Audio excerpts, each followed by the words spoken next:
ini ya. Iya.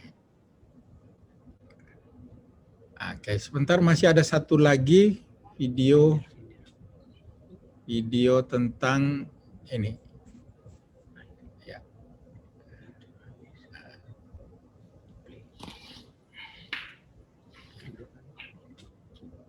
Ya. Ini. Ya.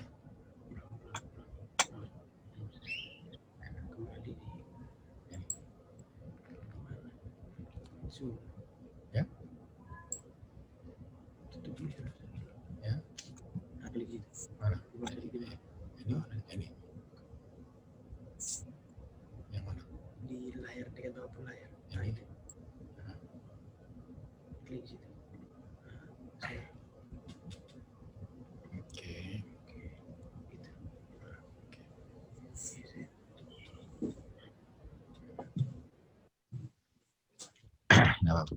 Jadi ini sudah kelihatan Pak Rudi, bisa kelihatan ini?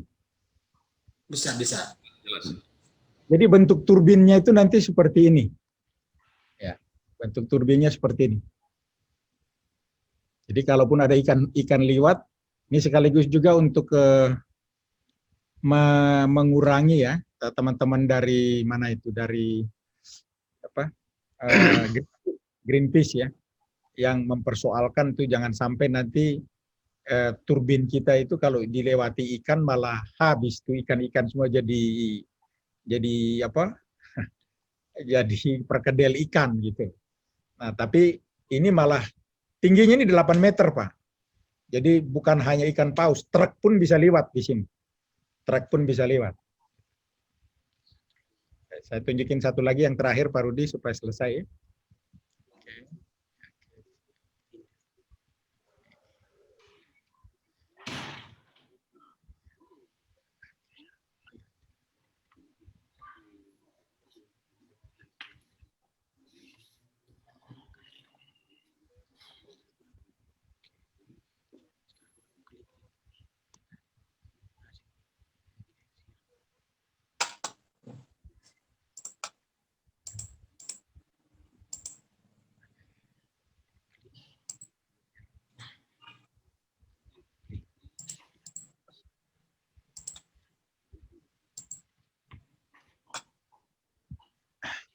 Jadi betapa turbin ini nanti turbin yang sangat fresh, fish friendly. Jadi sangat bersahabat dengan ikan. Oke, saya kira itu sedikit cerita dari saya secara teknis, Pak Rudi dan kawan-kawan, Bapak Ibu semua. Jadi pertanyaan saya adalah kalau kita punya kebutuhan, kita punya potensi, ada teknologinya, ada uangnya, kita tidak keluar apa-apa. Pertanyaannya apakah kita dukung atau tidak dukung, gitu. Saya kira itu dari saya, Pak Rudi. Selanjutnya saya kembalikan. Mohon maaf Bapak Ibu semua kalau ada yang kurang berkenan, tapi itulah saya merasa sangat senang dan terhormat sekali ada di forum ini, karena inilah kesempatan saya memberikan kenapa jembatan Palmerah ini harus kita bangun dan harus kita dukung gitu. Karena sebenarnya tidak ada kerugian apa-apa gitu. Dan AMDAL pun nanti Pak Latif bisa jelaskan bagaimana jembatan ini memberi dampak. Jadi sebenarnya warga terdampak itu justru sebenarnya dampaknya bukan negatif, justru dampaknya positif sekali. Saya kira itu dari saya, Pak Rudi. Makasih untuk kesempatannya. Mohon maaf kalau ada yang kurang berkenan. Terima kasih Pak Andre. Ya, selamat ulang tahun. Iya, makasih. Baik. Ulang tahun mehake. Biar lemo dia mah. Baik, terima kasih. Terima kasih, selamat ulang tahun untuk Bapak Fraso Laburan, sekalipun sudah lewat 1 hari ya. 1 hari. Terima kasih. Ya. Padre, terima kasih untuk semua hal yang sudah disampaikan. Rupanya Bapak Ibu, saudara-saudara sekalian, Inak Ama Kakari Melasnari Mahkae, perjuangkan untuk merealisasikan gagasan besar untuk kepentingan Lewotana kita tercinta. itu ternyata melalui berbagai macam perjuangan dan usaha yang rupanya tidak sedikit mengeluarkan energi, baik tenaga, pikiran, dan tentu juga pembiayaan. Perasaan. Rupanya di ujungnya, Pak Andre, memang kontroversi segala macam yang kami peroleh melalui diskusi-diskusi publik. Ya, orang bilang jangan sampai APBD uang daerah kita terganggu, kenapa kita tidak urus saja jalan atau air duluan. Ternyata malam hari ini menjadi terang benderang apa yang disampaikan oleh Pak Frans dan juga Pak Andre, bahwa ternyata kita tidak mengganggu APBD atau keuangan daerah kita.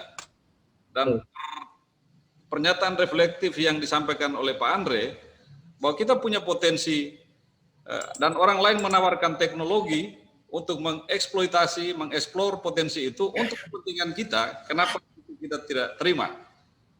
Nah, untuk semua hal itu Pak Andre, kami menyampaikan terima kasih. Perjuangan yang luar biasa ditutup dengan sebuah video animasi dengan background rohani yang luar biasa. Pak Andre cukup menyentuh kita semua, sehingga bisa juga ini memberi inspirasi bagi kita semua yang ada di dalam grup ini untuk membangun kebersamaan kita di grup ini, di forum diskusi ini secara kekeluargaan dengan nilai persaudaraan yang tinggi. Nah, sebaiknya kita tidak menunggu lebih lama lagi, gagasan, imajinasi yang terpendar lewat, yang keluar lewat animasi, yang keluar lewat jawaban-jawaban yang diberikan oleh Pak Andre malam hari ini, akan kita realisasikan melalui jawaban yang diberikan oleh investor dari Belanda. Ada Pak Latif Gau di sini, akan memberikan jawaban terhadap kita semua, apa sesungguhnya kendala dan apa sesungguhnya yang sudah dilakukan oleh investor kita dari Belanda untuk kepentingan membangun jembatan Palmera ini. Tidak menunggu waktu lama lagi, Pak Latif Gau, waktu dan kesempatan saya berikan untuk menyampaikan materinya. Ya, Pak Latif, Pak narasumber semua, malam hari ini tidak hanya orang Adonara di Flores Timur saja, tetapi ada orang Adonara dari Australia, ada Pak Valentinus Mangu, ada juga yang dari Malaysia, Pak Stef Kowabalap, ada Alwan Olatokan dari Malaysia, hampir di seluruh dunia ada berkumpul di forum ini. Pak Latif, kesempatan berikut saya berikan, silakan. Terima kasih Pak Rudi. Pak Andre bisa kasih host ke saya juga kali ininya, over ke apa namanya itu Pak Andre. Pak Rudi yang atur, Pak. Pak Rudi yang atur. Bukan, sekarang dia nggak bisa karena Pak Andre yang jadi host. Jadi Pak Andre klik ke saya jadi host. Ini Zoom-nya Pak Rudi aneh nih. Ya. Oh gitu ya. Pak Andre arahkan ke layarnya Pak Latif, lalu make to host. Dijadiin saya jadi host, gitu loh Pak. Kan Bapak yang bisa jadiin. Nanti saya over lagi ke Pak Rudi setelah ini. Halo? Gimana? Oke ini ya. Oke. Layar kursor, alihkan kursor ke layarnya. Sebelah kanan. Oke Pak, silakan Pak. Oh, ya, Oke, ternyata banyak sekali orang yang masih ngantri nih di luar. Iya. Saya masukin semua, boleh ya? Oke. Nanti mestinya ini ke Pak siapa namanya, ke Pak Rudi kembali jadi hostnya. Sekarang ini masih banyak yang mau masuk nih, udah 50 orang. Oke, terima kasih Pak Rudi. Yang saya hormati Ibu Orin Adonara. Kemana ada tadi Pak Ibu Orin itu? Terima kasih. Pak Gubernur, saya tetap panggil Pak Frans itu Pak Gubernur. Kalau di Amerika kan sama begitu. Obama presiden tetap aja presiden dipanggilnya. Jadi saya Pak Frans itu saya panggil Pak Gubernur. Selamat malam Pak Gubernur. Selamat malam. Pak Andre, terima kasih. Paparannya menarik sekali. Sahabat saya juga ada nih Pak Doni Arakian. Ini kalau saya ke ke Kupang sering ketemu. Terima kasih Pak Rudi sudah menginisiasi acara ini. Memang banyak sekali pertanyaan. Saya sempat ke Larantuka sama ke mana tuh, ke Adonara awal. Biar ke Mama saya. Iya, kapan itu ke Desa Tokan ya, desa dusun suku Tokan ya. Keliling-keliling ke Pulau Adonara. Iya, saya sudah sejak 2016 sudah bolak-balik ke Larantuka Adonara, tapi belum sempat masuk ke Pulau Adonaranya. Nah, kami masuk ternyata baru terasa sekali banyak sekali harapan dan permintaan dari teman-teman di Adonara tentang jembatan ini. Nah, mungkin singkat saya cerita sedikit ya, kenapa sih kami sampai ke sini. Tadi Pak Andre itu sudah menguraikan detail sekali awal mulanya, kenapa sampai ada inisiatif untuk membuat jembatan. Terus kemudian ketemu kami ke sana lalu bergulir program ini. Nah, mungkin sedikit saya ini ya Pak ya, saya secara ini dulu aja tentang teknologi ini secara singkat. Saya mau tampilkan sedikit ini, nanti juga ada video singkat juga yang ingin saya tunjukkan ke Bapak-Bapak semua tentang apa yang ada. Saya sebentar. Nah, sebenarnya ini adalah teknologi pembangkit listrik arus laut. Nah, di dunia itu banyak sekali potensinya. Ini kalau Bapak Ibu lihat, ini yang merah-merah ini potensi energi dari arus laut yang ada di dunia. Jadi besar sekali itu, ribuan terawatt. Nah, di Indonesia juga bisa dilihat ya Pak ya, layar saya. Bisa lihat ya. Bisa. Nah, Bapak lihat di sini banyak sekali itu selat-selat sempit yang karena Indonesia itu kan kepulauan, banyak sekali pulau. Lalu diapit oleh dua samudra. Samudra Hindia di bawah dan Samudra Pasifik di atas. Selama bulan, matahari, dan bumi berinteraksi, menari, berputar, arus laut itu dari samudra satu ke samudra akan bergerak.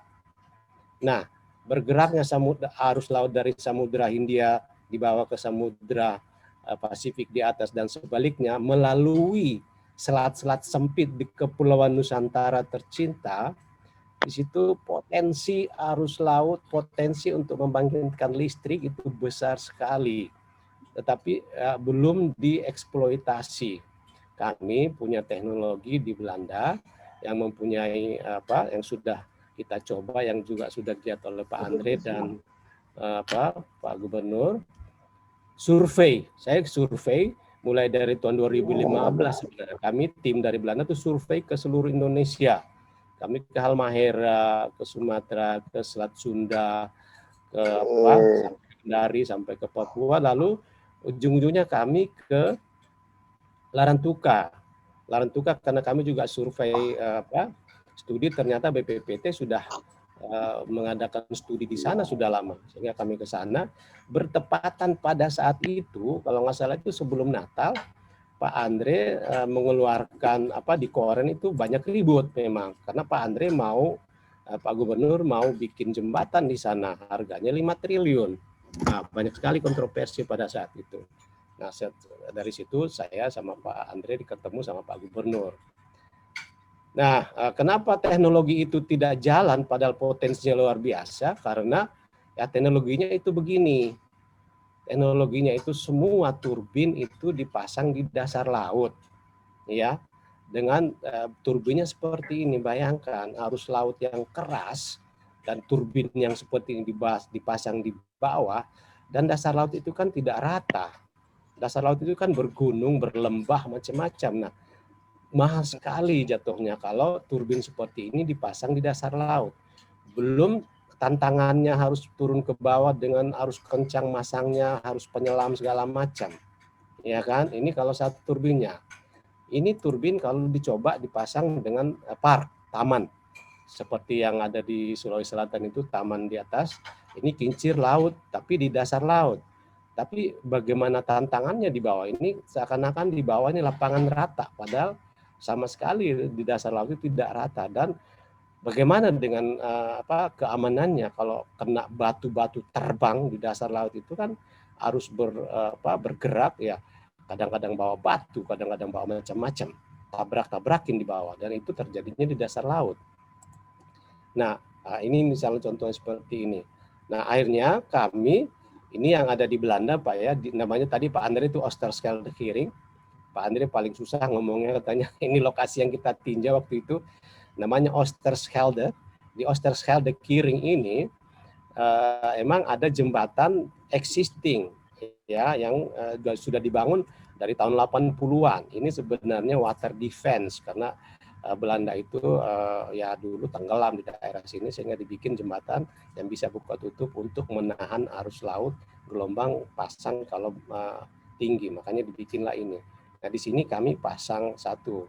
Ini dia, ini jembatannya. Kami ke sini sama Pak rombongannya Pak Gubernur.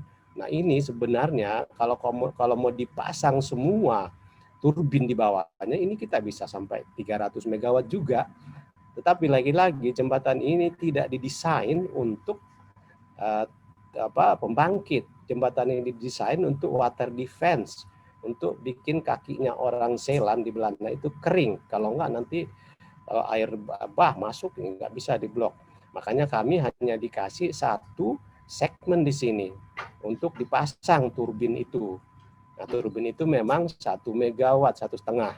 Artinya setelah kita pasang ya kita tinggal multiply aja, tinggal pasang, itu sudah bisa 100 atau 300. Tapi ya ini kan konstruksinya tidak desain untuk tahan beban seberat itu. Karena jembatan ini Pak Andre lebih tahu, jembatan itu kan didesain untuk menahan beban horizontal, beban vertikal, beban vertikal dari atas, bukan beban horizontal. Wah itu kan beban horizontal, ya kan, tambah dengan beban vertikal dari atas. Sehingga kami hanya dikasih boleh satu segmen. Ini yang kami jadiin sebagai pilot. Ya sebenarnya tinggal di copy paste kalau sudah jalan, dan itu sudah sampai sekarang dari tahun 2016 ya 2015 ya, itu udah 5 tahun dan sampai sekarang udah komersial. Itu Pak ceritanya. Nah sampai akhirnya ya kami kena idenya seperti itu, akhirnya kami bikin desain lah Pak untuk jembatan di Adonara itu seperti ini biayanya. Nah terus ini saya mau liatin. Nah setelah itu, nah ini yang pada saat tanggal 25 itu ada di koran ini Pak. Ada di koran, orang protes-protes, bikin ini pada saat kami inilah. Makanya kalau orang bilang kebetulan ya mungkin kebetulan, tapi kalau kita yang percaya Tuhan, kita akan bilang nggak ada yang kebetulan di dunia. Ini semua by design, semua ada yang ngatur. Kami pas sampai di sana, di korannya Pak Andre di Kupang, teriak-teriak itu, wah ini mau bikin ini biayanya segini, ya kan? Nah, terus kami bilang ke Pak Andre, Pak, boleh nggak kita ketemu Pak Gubernur? Kami bisa bikin jembatan dengan jembatan itu nanti jadi gratis karena akan dibayar oleh listriknya. Gitu Pak. Jadi awal mulanya dari itu pertamanya. Nah, ini semuanya kami sudah jauh sekali. Pak Andre juga cerita panjang lebar. Kami udah keluar banyak dana tapi nggak masalah. Kami sudah studi, udah FS, sudah sudah ada MOU dengan PLN. Nanti mungkin kita diskusi aja ya tentang apa yang sedang kita laksanakan dan apa yang harus kita inikan lagi. Tadi Pak Andre juga sudah. Nah ini sampai kami sudah jauh sekali, sudah bikin desainnya Pak. Tambahannya tadi Pak Andre itu, ini desain jembatannya, didesain sebelah kiri, sebelah kanan, di sisi Adonara, di sisi Larantuka, kita juga udah desain semua, bangunan-bangunannya sampai nanti akan ada gedung untuk informasi, gedung untuk edukasi, terus ada lagi untuk gedung pameran segala macam. Ini sebentar. Nah ini turbin-turbinnya. Tadi Pak Andre sudah lihat. Ini tadi Pak Andre sudah lihat juga. Nah terus kami waktu itu ya ini ceritanya Indonesia to build a world. Saya nggak tahu kalau bapak-bapak sudah dengar ini. Di Jakarta Post, ini kalau nggak salah 2018 ya Pak Andre, waktu itu setelah Pak Jonan berkunjung. Jadi ini ceritanya sudah panjang sekali. Pak Jonan sudah ke sana, Pak Luhut sudah ke sana, Ibu Menteri BUMN waktu itu, Ibu Rini sudah ke sana, ya dari PLN sudah ke sana. Pas saat kami survei, Pak Jonan sangat support. Jadi ya sudah jauh sekali memang, dan ini kita didukung semua orang sebenarnya. Jadi itu sebentar saya mau ganti lagi, mau coba tunjukkan sebentar ya Pak, mau tunjukkan supaya ada bayangan seperti apa sih yang ada di Belanda itu, supaya Bapak-Bapak bisa ada sedikit bayangan. Saya mau tunjukkan video ini. Ini memang nah ini yang ada di Belanda itu, Pak. Ini The Dutch defense system against the water, which took many years to build, still attracts a lot of international attention. The Eastern Bisa lihat, Pak, ya, is a videonya. major part of these delta works. Ini arusnya juga ganas sekali di sini. Itu dari laut utara juga, itu laut ganas itu sebenarnya. This barrier Hampir sama dengan di Gonzalo. heavy storms in combination with high water levels. The rest of the time, the slides are left completely open. Huge amounts of water flow through it during high and low tides. This powerful, predictable, and continuous flow is reliable energy for our future. Tocado has been given the opportunity to make this dream Nah, ini bahasa Belanda ini. Sebenarnya di Belanda juga ada itu loh, Pak. Ada komunitas NTT. Saya banyak ketemu itu. Saya nggak tahu mereka nggak ikut ya. Nah, ini turbin yang terpasang di sana saat ini. Dan nanti turbinnya kita beda karena ada kendala dengan ikan. Kalau pakai turbin itu ikannya bisa jadi sushi memang. Jadi marah-marah orang nanti apa itu. Salah satunya kenapa kami pilih yang namanya fish flow ya, karena antara lain itu bahwa dari Greenpeace itu akan teriak-teriak. Tapi sistemnya sama, dia menghasilkan listrik juga. Nah, ini Bapak bisa lihat turbinnya tuh kelihatan masih kecil, tapi waduh, itu besar sekali dan berat sekali. Itu beratnya 3 ton kalau nggak salah ini. Satu turbin. Dan ini cuman kecil, ini cuman 250 megawatt. Nanti yang akan kita pasang di situ itu 1 megawatt 1 turbin. Ada juga yang 1,5 1 turbin, tergantung nanti apakah. Nah, itu nanti akan kita detailkan lagi pada saat kita akan sudah kontrak dengan PLN. Nanti akan saya cerita progresnya dengan PLN.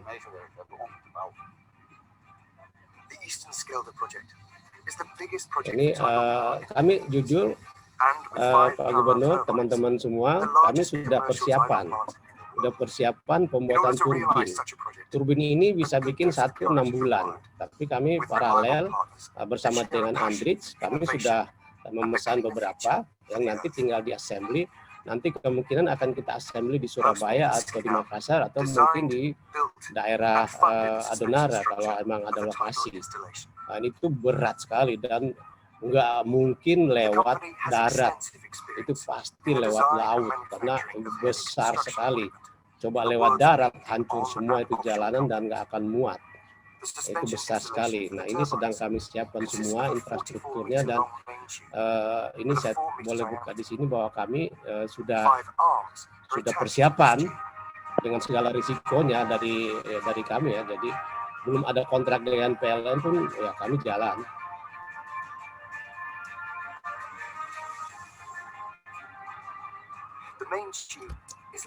Ini Pak Andre di pabriknya yang turbin. Nah, dulu kita kan masuk ke sini kan Pak Gubernur. Masuk ke dalam itu di bawah laut ini Pak. Di bawah jembatan ini besar sekali. Itu ya di dalamnya. Nah, ini Bapak lihat ini transportnya dari pabrik. Ini setelah tapi ini diassembly di pabrik lalu diangkut ke darat. Nah, waktu itu kita juga sempat lihat ke sini Pak Andre sama Pak Gubernur ke pabriknya itu. Nah, ini ditarik sama tongkang, dipasangnya instalasinya seperti ini. Presisinya seperti apa ini? Ini bukan pekerjaan main-main. Nah, ini arusnya kencang di situ, jadi sangat hati-hati. Nah, ini satu modul turbin. Nah, ini tinggal dibikin modul-modul lagi, dipasang lagi di segmen yang lain, tapi kami tidak diizinkan. Kami hanya diizinkan pasang satu segmen karena ya memang berat sekali dan itu bebannya ke jembatan itu berbahaya kalau kita pasangin semua. It remains fully operational at all times. Modelnya lain The nanti suspension is turbinnya, also capable of karena lifting ya the termasuk turbines karena out of the ada water, ikan lewat di situ, jadi kita nggak boleh pasang turbin time seperti for ini. maintenance Ini and inspection. kecil. We zijn hier 10 jaar mee bezig geweest. En het feit dat ze nu geïnstalleerd zijn, dat ze draaien, dat je echt de potentie ziet. Je ziet het stromende water. Oke. Ja, ik ben mijn hele leven met water bezig geweest. En dit is wel een van de absolute hoogtepunten. Nah, bayangkan Je ziet de hoge stroom. kami di atas sama Pak Gubernur lihat seram sekali ke bawah ini. Kalau arusnya kencang di sini. Kita turun ke bawah sampai ke ruang kontrolnya. Itu seram sekali, 15 meter ke bawah. A wonderful example of Dutch innovation. Nah, yang kesini dulu itu pada saat kita sudah bicara dengan Pak Luhut kan nggak percaya. Ah benar, akhirnya dikirimlah langsung ininya, deputinya. Akhirnya Pak Luhut kirim deputinya waktu itu ke mana? Deputinya ke, kalau nggak salah Pak Ridwan Jamaludin ya Pak ya. Dia lihat sehingga Pak Luhut yakin, akhirnya Pak Luhut endorse. Pak Luhut mengundang dari PU dan dari SDM untuk diskusi sehingga kita mulai ya tadi Pak Andre sama Pak Gubernur cerita bahwa ini karena kontroversi ada jembatan dan power dan listrik, jadi pingpong antara SDM dan PU sehingga itu kita habis waktu hampir 2 tahun di situ. Itu sebentar, apalagi yang saya mau tampilkan. Ya ini mungkin yang desain yang terakhir. Saya satu lagi sebelum kita diskusi masalah, sebelum saya ceritakan masalah progres statusnya saat ini. Nah, ini saya mau share ke teman-teman. Nah, ini adalah ini mungkin tadi yang jembatannya, ini jembatannya di bawah ini yang ikan kiri kanan. Lihat ya Pak ya, ini kiri kanan itu ikannya. Tadi Pak Andri bilang kalau kapal mau lewat nanti akan kita kalau kapal-kapal nelayan yang rata-rata kita udah survei itu karena rata-rata cuma 4 sampai 5 meter. Nah, ini kalau lagi pasang pun tingginya 7. Jadi nggak masalah kalau kapal-kapal nelayan yang mau lewat. Tapi kalau kapal besar, alternatifnya itu memang diputar karena rencananya juga mau dibikinkan pelabuhan di sebelahnya, jadi putar atau dengan sistem buka tutup. Memang agak lebih mahal, kurang lebih nambah lagi ya 20 jutaan dolar, tapi fine, nggak masalah kalau memang itu sebagai alternatif yang harus kita kerjakan. Nah, ini turbinnya yang tadi beda seperti ini, dan turbin yang tadi animasinya sudah Pak Andre bikin, Pak Andre tunjukkan. Nah, turbinnya seperti ini. Nah, nanti diintegrasi, kalau Bapak tadi lihat di jembatannya itu berbeda ininya. Kalau di sini nanti begini. Ini mau mountingnya tadi kan konstruksi. Nah, ini akan seperti ini Pak. Kalau tadi kan pakai truk, pakai itu untuk pasangnya. Kalau di sini kita sebentar, apakah ada saya punya sudah apa ini sebentar biar ini ya Pak ya, biar jelas. Sebentar, masih lihat screen saya Pak? Masih Pak Latif. Masih Pak. Ini. Oke, sebentar saya masih. Oke, itu tadi saya mau tunjukkan ini. Oh, ini sorry, ini sudah lihat tadi itu Pak ya, tadi apa namanya, yang animasinya untuk pemasangan turbinnya nanti seperti ini, Bapak lihat ya.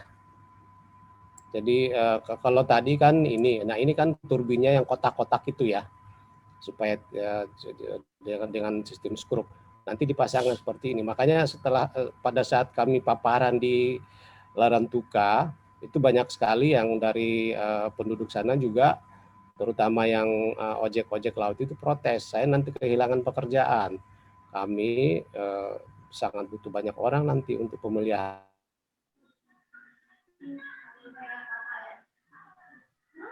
Memang ada beberapa spesifikasi tenaga kerja yang harus didatangkan dari luar, tetapi ya kami juga rencananya waktu itu malah sudah sudah di MOU bahwa kami akan bekerja sama dengan Pemda untuk bikin politeknik ya Pak Andre ya.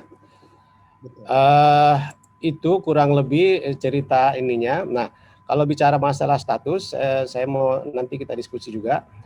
Pak Andri tadi menceritakan pra-FS yang didanai oleh Pemda ada 1,5, kami melakukan FS dan itu $1 juta kurang lebih.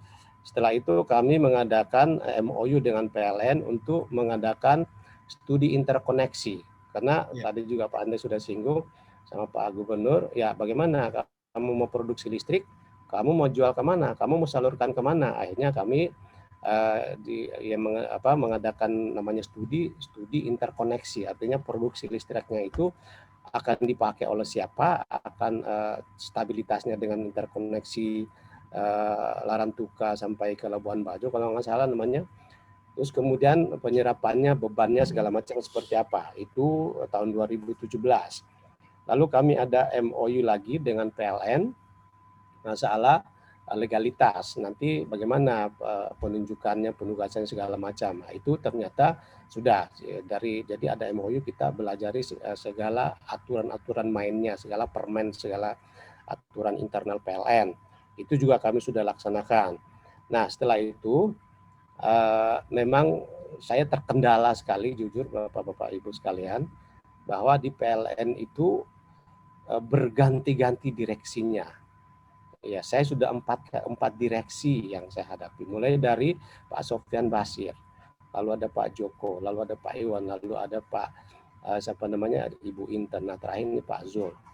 Nah, Bapak bisa bayangkan capeknya seperti apa setelah kami sudah diskusi matang sekali dan didukung support bagus sekali oleh direksi sebelumnya, lalu datang direksi yang baru dengan pemikiran yang baru, dengan pertanyaan yang baru. Akhirnya kadang-kadang kami maju 10 langkah, mundur lagi 10 langkah lagi, balik lagi, jelaskan lagi. Jadi itu juga salah satu salah satu kendala.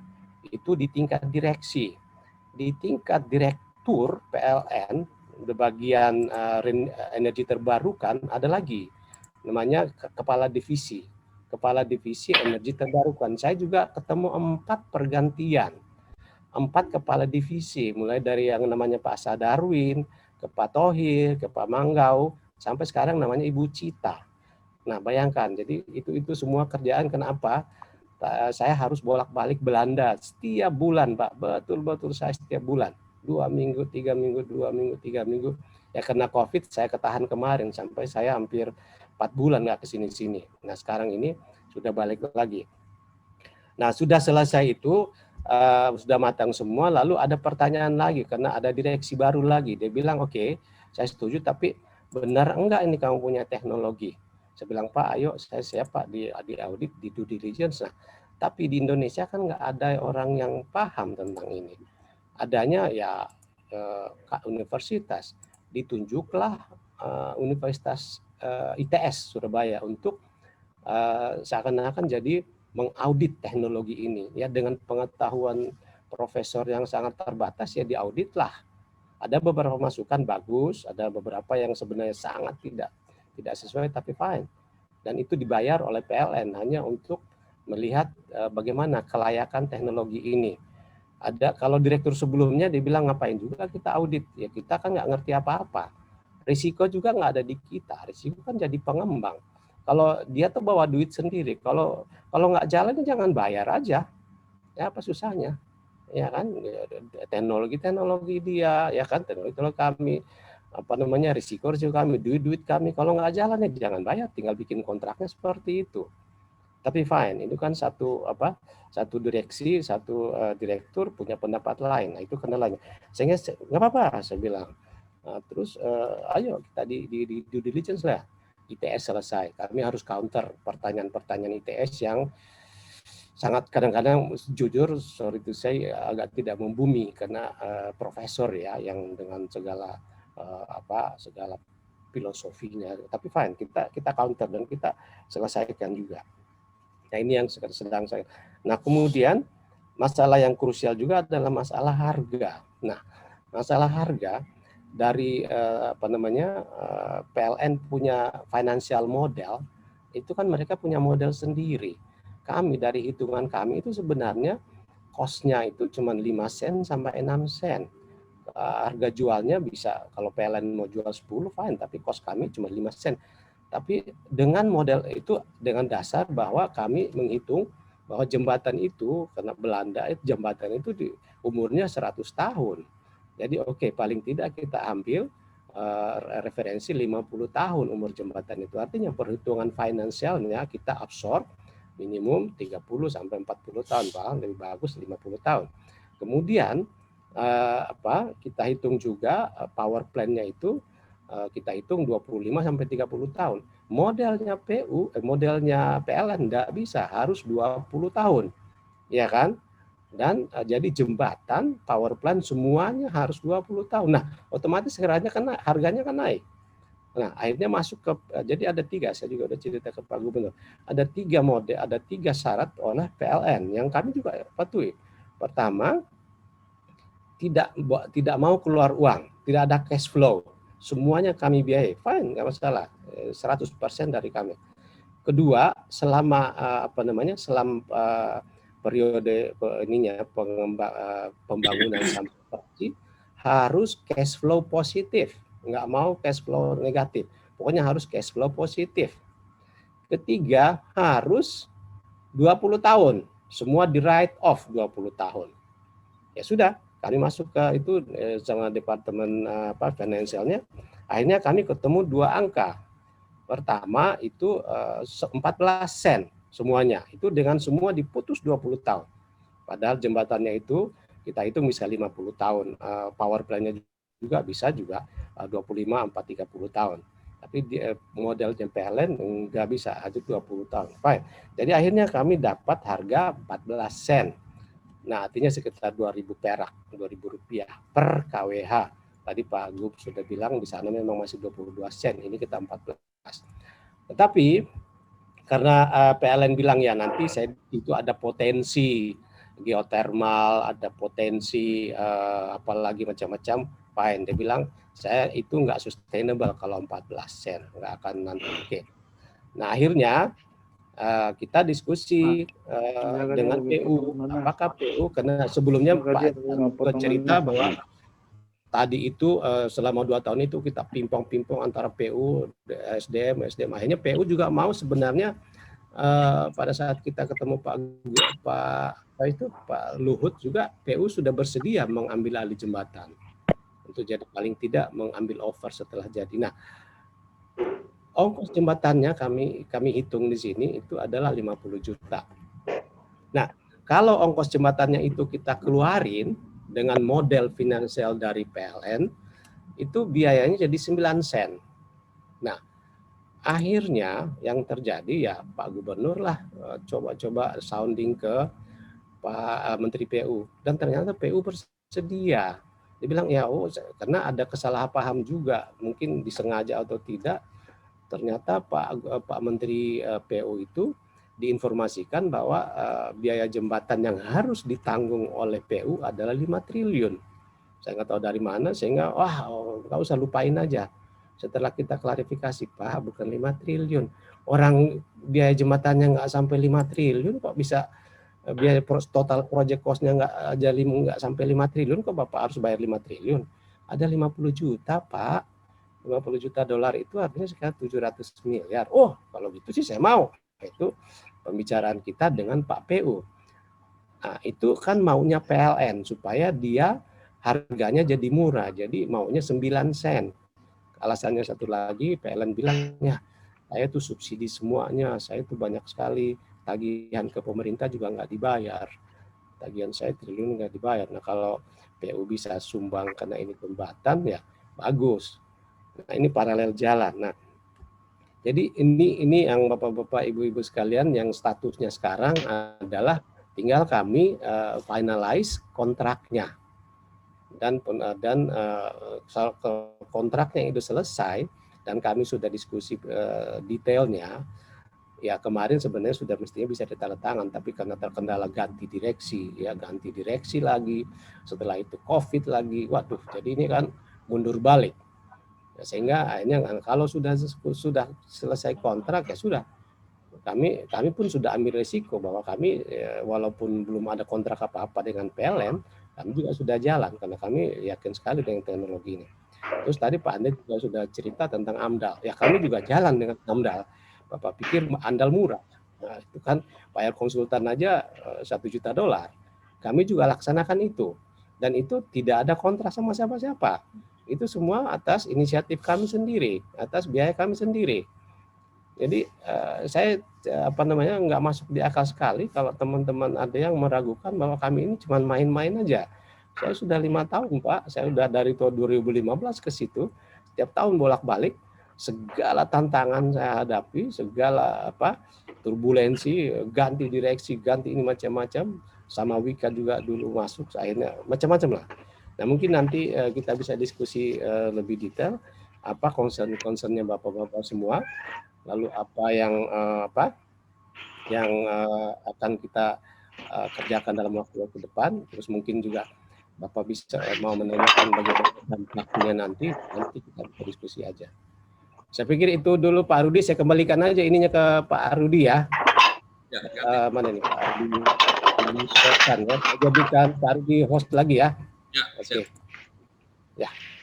Terima kasih Bapak-bapak, ibu-ibu yang ada, kalau ada ibu yang hadir. Selamat malam. Mari kita diskusi lagi. Terima kasih Pak Mas Rudi. Kembali. Selamat malam Pak Latif. Selamat malam. Selamat malam. Selamat malam. Luar biasa. Baik, terima kasih untuk Pak Latif Gau. Segala upaya yang dilaksanakan 5 tahun belakangan ini ternyata melalui berbagai macam tantangan dan juga kendala-kendala di urusan kerjasama, perhitungan-perhitungan teknis dan lain sebagainya. Pak Latif, untuk upaya dan perjuangan yang sudah dilakukan oleh Pak Latif sebagai pihak investor, tentu membuat kita memberikan apresiasi untuk hal itu, dan kami juga upaya yang sementara dilakukan mudah-mudahan tidak terlalu lama lagi, bahkan sampai kepada produksi peralatan yang hendak kita pakai itu juga sudah dilakukan. Dan ada kehendak baik untuk melibatkan kerja lokal dan lain sebagainya dengan memperhitungkan juga analisa dampak lingkungan. Ternyata semua upaya yang selama ini kita diskusikan, kita ribut-ributkan, ternyata sudah dilakukan, sudah dianalisa secara baik dan bisa dipertanggungjawabkan secara ilmiah kepada kita bagi orang-orang yang memahami soal materi ini. Baik Bapak Ibu, saudara-saudara sekalian, jika PLN juga berkehendak baik seperti pihaknya Pak Latif, maka di Flores Timur kita akan menggunakan listrik dengan ongkos yang lebih murah. Mudah-mudahan ini bisa tercapai dari 22 sen dolar per kWh, kita bisa turun menjadi 14 sen dolar per kWh. Baik, Ina Ama Kakari Opu Alap, ini sapaan tradisional bagi komunitas kami di Adonara, Pak Latif dengan Pak Andre.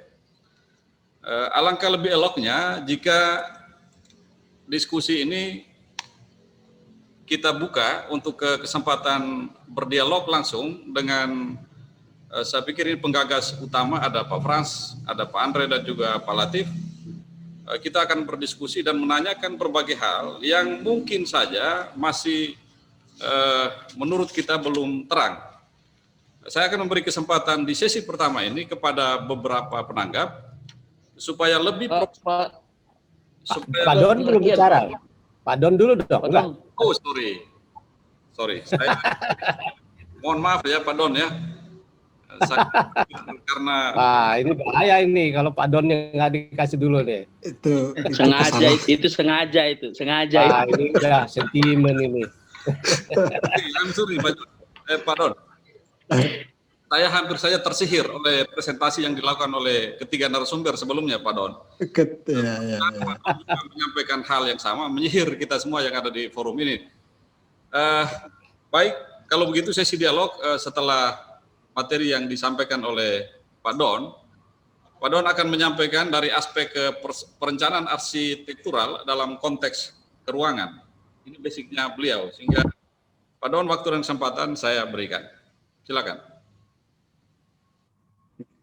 Baik, terima kasih sama Rudi, Bapak Ibu anggota Forum Polri yang saya hormati, Pak Frans, Pak Andre, Pak Latif. Selamat malam untuk kita sekalian. Malam, Pak.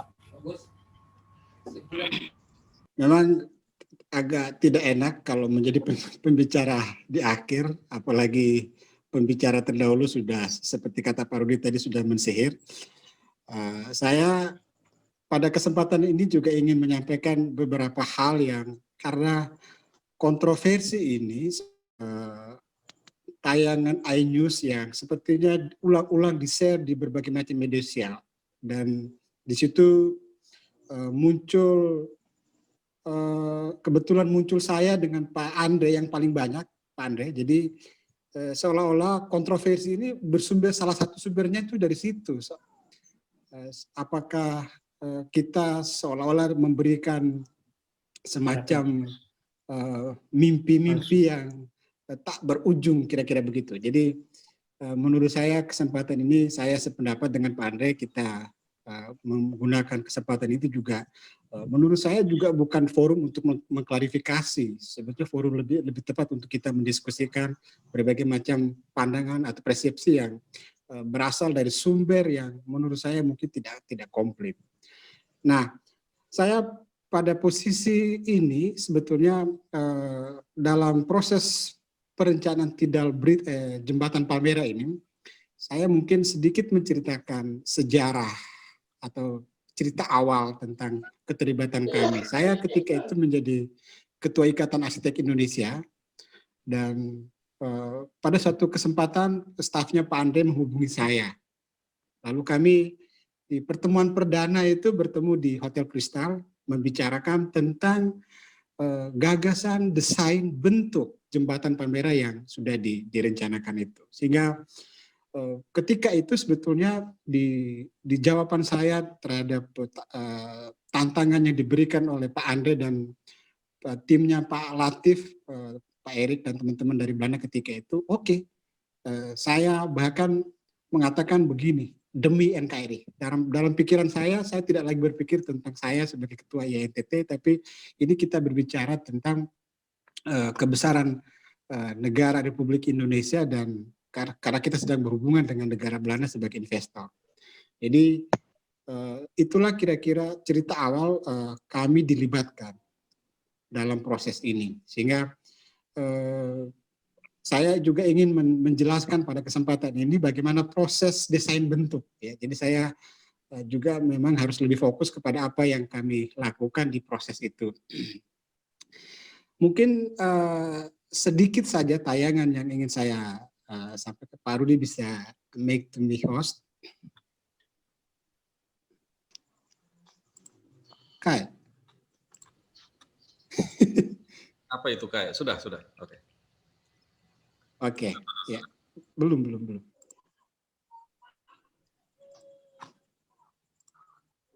Yang di sini, di Amar. Saya ada 2 layar, di layar yang ini saja.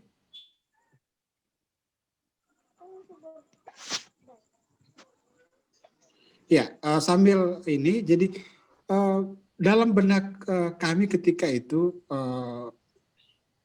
menjadi satu kebanggaan ketika sebagai arsitek kami juga ikut dilibatkan dalam sebuah pekerjaan besar, jembatan yang dalam konteks bangunan itu dia masuk kategori bangunan sipil. Sebagai arsitek bagi kami ini tantangan, sehingga kenapa saya menerima tantangan ini sebagai sebuah upaya untuk mewujudkan gagasan besar.